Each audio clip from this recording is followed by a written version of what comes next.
Hi, everybody. Welcome to another episode of That Early Childhood Nerd.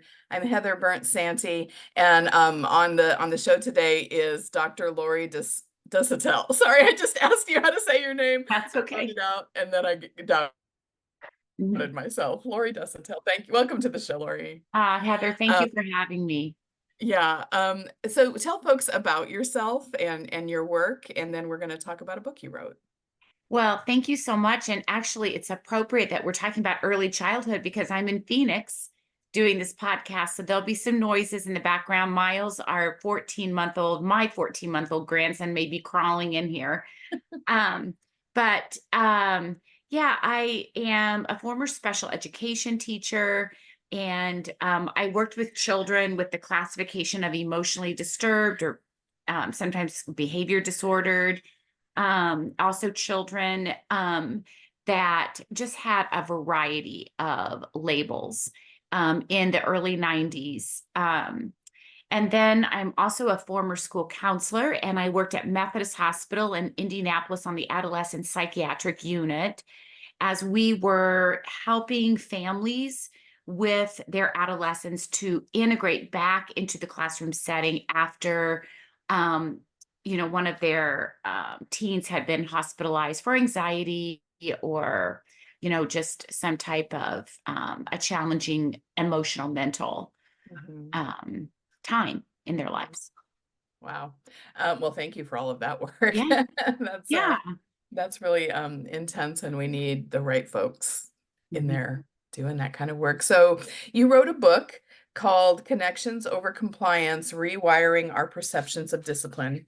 Mhm. And actually I think someone sent it to me a year or so ago, and I just sort of am getting to it this summer. So I'm pretty Oh, thank excited you. to have you on, and Yeah. I really enjoyed the book. So the quote for the beginning of our conversation comes from the book, and you said, I understand well, and it is with a heavy yet passionate and informed heart and mind that we must continually share the research and knowledge of what we now understand through science, attachment theory, and how trauma and adversity compromise and affect the developing brain, stress response systems, behaviors, and the well-being of our youth. Mhm. So I want to start with this with just a question that I just why do we have to do this? Why do you feel so strongly?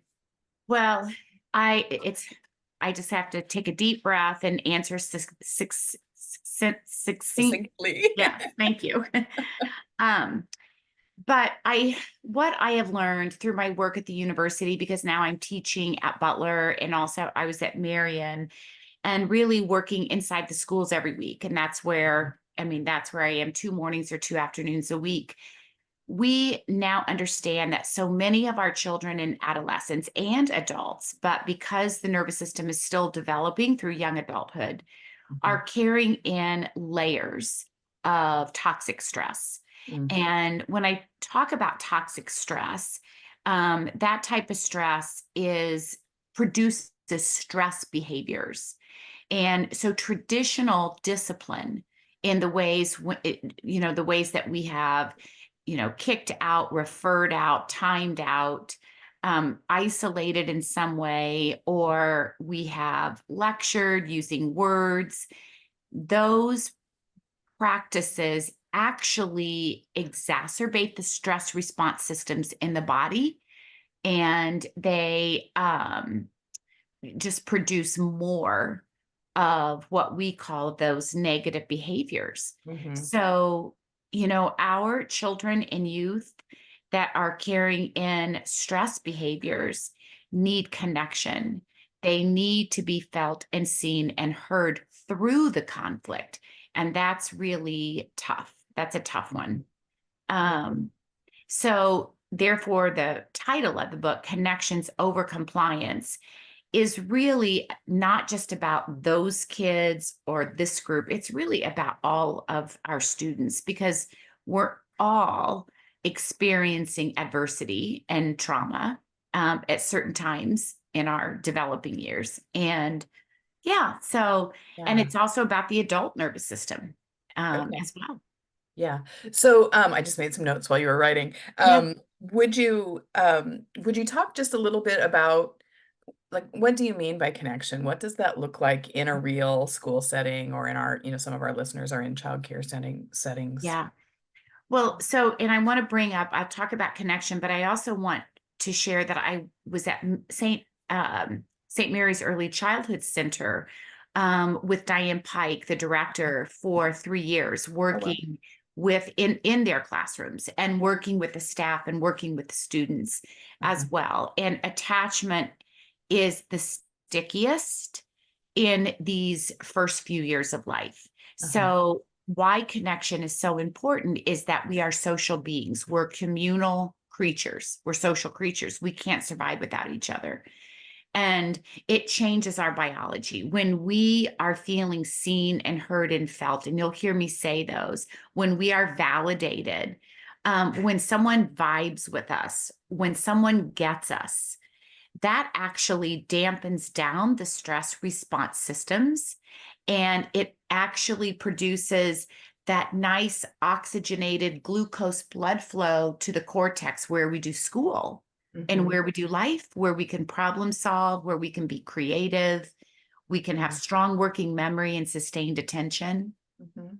So what would you say to someone who says something like, "Well, I was punished and I'm fine," or "You can't Yeah. just let kids get away with this stuff," 'cause, that's the pushback I get almost anytime I'm talking about shifting our Yeah. thinking in Well, this and area. I hear that every day, every single day. There isn't a day that goes Yeah. by. And I understand the resistance because Mhm.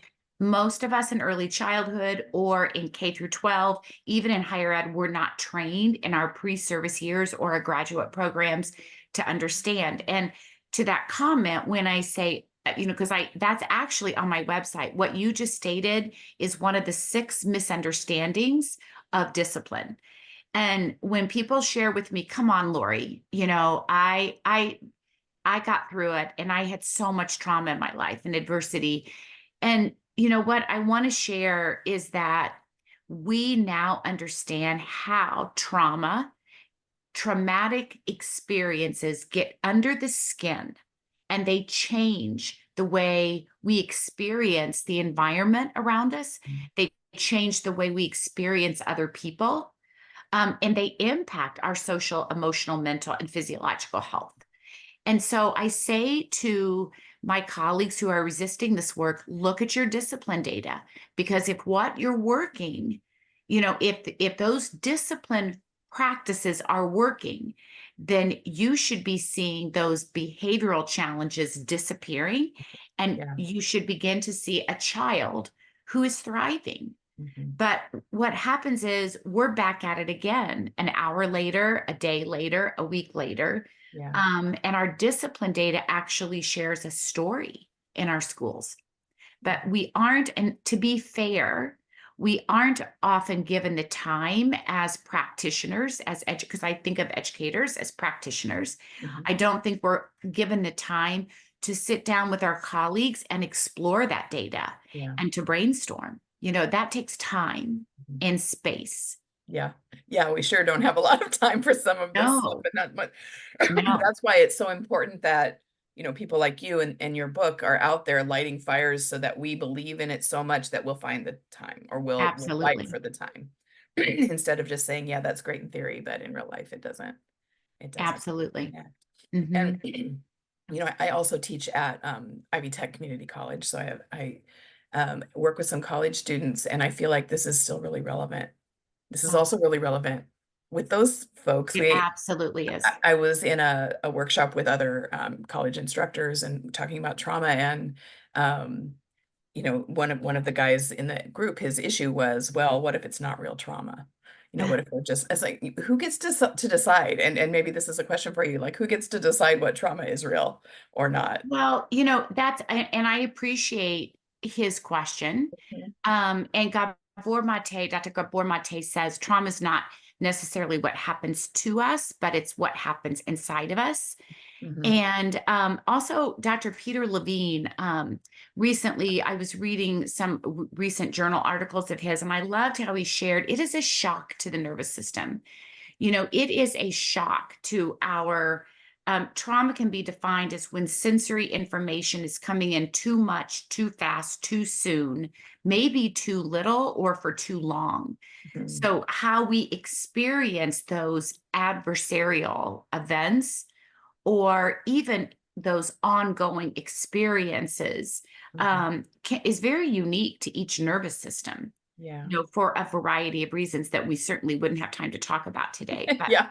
it is Yeah. it's trauma is ubiquitous, but how it presents is also very unique to Yeah. each nervous system. And I think I remember you saying earlier in the conversation that anything we do for quote unquote these children benefits all of the children in Absolutely. the This is space, our right? yes, it's a tier one practice. I mean, Mhm. I'm actually this morning I was up at 5 o'clock here in Phoenix because my time clock is off. Yeah. And I'm writing a new article. I'm thrilled to share this with you on the podcast for Yeah. Utopia. And it's called the 9-minute theory. And it was really created for parents and caregivers. And it talks about the 9 most critical moments in a day for children and youth. And Uh-huh. and I am taking that for us too. So it's like the first 3 minutes when we get up in the morning, midday transitions, and how we end the day. But Uh-huh. for educators, which I'm writing about, it's the first few minutes in a class.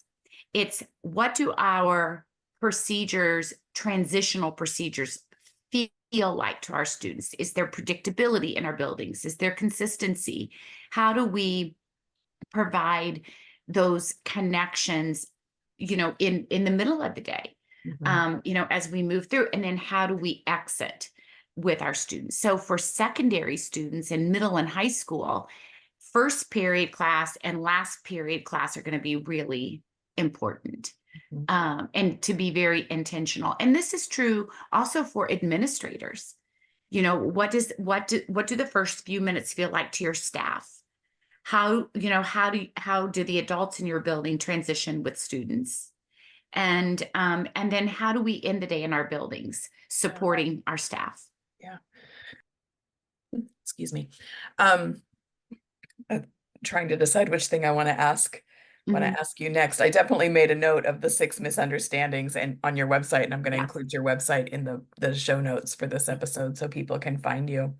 Um, you talked again earlier. I'm gonna go backwards just a little bit too about some of our traditional responses to what we call misbehavior or challenging behavior. I sure wish we didn't even have to use those words. Like we could just talk about children Mm. and experiences. But you talked about how like timeouts or exclusion, things like that, exacerbate the stress response. And I wanted to ask you to just sort of talk about that a little, like how do they and how do they do that and why is it bad? Yeah. Well, so when we think about behaviors are only indicators. They're just a signal. It's the tip of the iceberg that the nervous system is really struggling. And when we think about a behavior is something that we can observe, we can Mhm. assess. We have a very, very limited view because we're only seeing, it's kind of like we're looking at water. And I shared this on a TED Talk through an aerial view. But underneath that behavior is a nervous system that is moving into what we understand now as survival states of functioning. That Mhm. autonomic nervous system is oftentimes in a fight flight, or it is in what we now understand as more of a dissociative shutdown and immobilized. So when we're punishing in traditional ways, we're not addressing the nervous system health. Mhm. And our children and adolescents who are coming in, as we say in our house, rough, when they're coming in that fight flight, maybe they're eloping, they're running out of a classroom, when they get triggered or activated, or they're yelling, or they're fighting.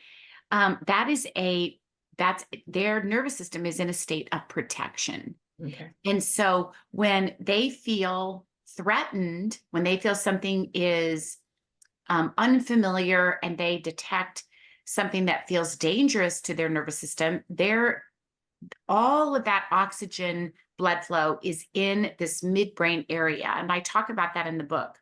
The amygdala is our brain's fire alarm, smoke detector. And when it is activated, we cannot access right here behind our eyebrows.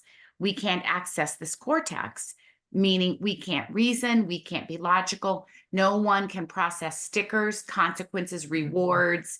It's like we are not able to do that.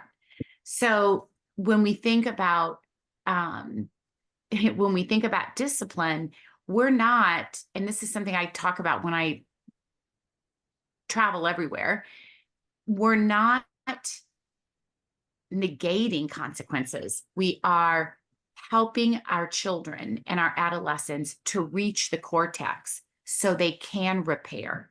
If they've damaged a room, then once they have had some water, they've walked, taken a walk, they've used movement, they breath, they're with someone they trust, then they can process what happened, and then we deliver the consequences. So it's not that we're not consequencing and we're just, you know, saying we're not excusing the behavior, but we have to be able to, which is what it's the second pillar in our work, co-regulate with our students, share our emotionally available nervous system with a child who needs to borrow a little. Such a And good when way of we, looking at it. Yeah. yeah, when we can co-regulate, then we can repair with our students, and they will, and I've seen this thousands of times because I am in the classroom. And when they have buy-in, when it feels logical to them, which it will when they're functioning from the cortex, then we see just a statistically significant drop in these discipline referrals. And there is our kids are feeling empowered, and they're also feeling relieved to know that I'm not a bad kid, and I'm not doing things wrong. It's just that my nervous system is always in a state of trying to protect me. Yeah. Yeah. I think so many people, again, so many people that I talk to think that takes away from my teaching, right? This is so it's not fair to spend so much time with this one child. And what really drives me crazy is the phrase, then I can't be with the ones who want to learn or who are ready to learn or whatever. And I wish that we could have this just sort of collective agreement that this is part of our teaching, right? I know the systems make it really hard, but this is part Right. of our teaching, right? Right. And we have to, this is why it's about the adults. It really, this work is about us. It's Yeah. about me as a mom. It's about me as an early childhood educator. It's about me as a paraprofessional. Because discipline, we have to really rethink what discipline is. And most of us are so reactionary and we're so focused on consequences that we don't think of discipline as part of our procedures. We don't think of discipline as part of our routines. We don't think of discipline as, a morning meeting. You would never say, oh, I'm disciplining my kids right now when we're sitting in a morning meeting, but you really are, because you're getting out in front of the behavior.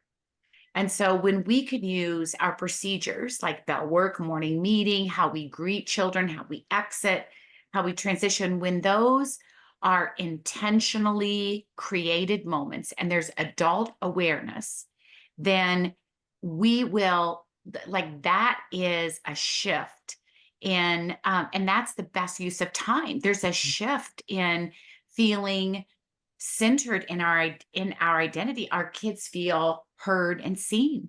And it doesn't happen overnight. It's a process. Yeah. Yeah, Yeah, and that's hard too, because sometimes we might not see the immediate results, right, exactly. of that all that work we're putting in. Yeah, exactly. So to go back to the connection piece and to sort of wrap the conversation up on that sort of more hopeful hopeful Yeah, side of things, although I feel like this has been hopeful all along. But I know this is a really stressful piece of everyone's work when they work it is. with children in groups. I love that you said something about someone who vibes with us as part of your Yeah. definition of connection. But do you have like favorite strategies or just like if I just listen to this podcast and I want to do a couple of things Monday when I get back with the children, what could those be? So I think the very first practice is really checking in with ourselves. So if I am in the parking lot and I've just gotten to school or I've just reached my organization, Yeah. I'm going to be very intentional about gathering a few in the moment things that help me feel a bit steadier. Mhm. So I might make sure that I've got plenty of cold water, my favorite drink. I'm going to take 3 or 4 deep breaths. And I'm going to commit to that. I might, on my way to school or in the morning, I might take a 5-minute walk. Mm. I might make an effort, just to tag someone I trust. And if I know I've got a pretty tough day coming, Yeah. just to partner with another adult, whether it's in the building, but just to know someone has your back, that someone is there that can, support you, in all days. But if you've got a tough week ahead of you or a tough day. Mhm. So though that's the first practice, it begins with the adults. The second practice is really being intentional about how we start the day with our students. And that's what I'm writing about again in Edutopia. So on my website, there are so many resources. Like 95% of my website has resources for parents, caregivers, educators, social workers, counselors to download, to make into posters, to use. And we have menus of practices. So children when everyone is in a morning meeting and it's neutral, or even our little ones, we pass out menus in the morning on a Monday. And we just say, what do you want to order this week? What would you like to try out? And Uh-huh. there are some in the moment things that they can try, some things they can do at home, and then they can come back. Another practice that I love, it's called Let's Have a Cup of Coffee. And I'm going to write about this in my new article. And so I've done this with kindergarten students and we've done this with college students. So it's for all ages. Everybody gets their own unique coffee mug, and we usually fill it with water, but sometimes we'll put something special in the cup. And in the morning before we start, we go around and we toast each other. And not roast. That's what one of Uh-huh. my fifth graders said. I said, no, we're not roasting, we're toasting. But and I begin, and we really share and we validate each other. Something that went well, something that went that we are proud of, just the smallest. And we'll give examples of things, I'll teach that to them, like things that you would toast. Mhm. You might toast that someone came in laughing this morning. You might toast that you had a great bus ride. Uh-huh. You might toast to your football game last night, or you might toast to, um, just maybe you lost a tooth, or maybe you have a new puppy. Uh-huh. So there are lots of, ways that we can do that. But a third practice that I'll end with today is I'm trying to move away from the word trigger, and we're trying to call those activators. Oh, I like And that. yeah, our children and adolescents are identifying over a week or two, a period of time, what their activators are. And we share those. And we used to put them like in a big chart up in the classroom when I was in IPS. You could do it like a periodic table. Uh-huh. So, people can list there, because some of the things that are listed you may not have thought of, but they trigger you as well. Mhm. And then we talk about our anchors, which is going to be in my new manual coming out September 1st. So much good Uh, stuff. yeah, so I'm very, very excited about these practices. They're for adults, adolescents, and children. So when you identify your anchors, you get out in front of your reactions. So and the anchors are what you can order off the menu. So think of the menu as a menu of anchors. So it might be a mint. It might be holding a hand warmer for a couple of minutes. It might be coloring. It might be listening to music for a minute or two. So there are running our hands under warm water is an anchor in the moment. Splashing our faces with cold water. And these are just as much for adults as they are for adolescents and children. Mhm. Yeah, I love that. Yeah. Um, yeah, I'm definitely looking forward to this article and the manual coming out now too. And I Yeah. think people will really, really love having heard this. So if people want to learn more, you've got a website. I think you're on Facebook. I follow you on Facebook. Yes. Yeah. So Mhm. my website is revelationsineducation.com. Okay, great. And yes, please follow me on Instagram, LinkedIn, X, Facebook. Mhm. I share everything actually, just, anything, any resource that I feel would be helpful. I'm always Yeah. sharing that. And before we put it onto the website. Yeah, I followed you recently on Facebook. Like I said, I've been reading the book and kind of being in Indiana, knew who you were, but I followed you on Facebook and then I just find myself liking everything. And I was like, she's gonna think I'm like this crazy new stalker person, No, just no. liking everything that you post No, and I'm so grateful. I appreciate email. that. And also, I feel like right after Connections Over Compliance came out in 2020, and it was during the pandemic. Yeah. And they, we know now it takes 3 or 4 or 5 years for a book to really hit it just takes a while. So Uh, Connections is really out there globally. yeah. But the book that I wrote that came out a year ago, January, is the follow-up to Connections.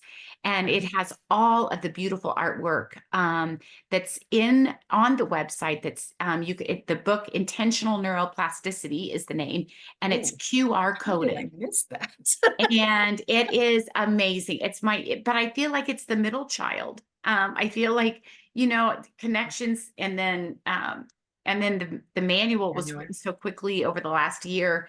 But I think right now, I mean, I think intentional neuroplasticity talks the most relevantly where we are right now collectively too, about, Okay. the adult nervous system as well. Great. Yeah, I'm gonna buy it as soon as I end this podcast. Yeah. Well, yeah, let me know. Let me know what you Yeah, think. yeah. Expect another invitation. Okay. All right. Thank you, Thank Heather. you so much for your time, especially when you're splitting time with your grandbaby and Thank joining us. I you. appreciate it so much. Thank you so much. Yeah, and Have a thank you great everybody. day. You too. Okay. Thank you Thank everybody for you. listening. We'll be back next week. All right. Thank you, Heather. Yeah.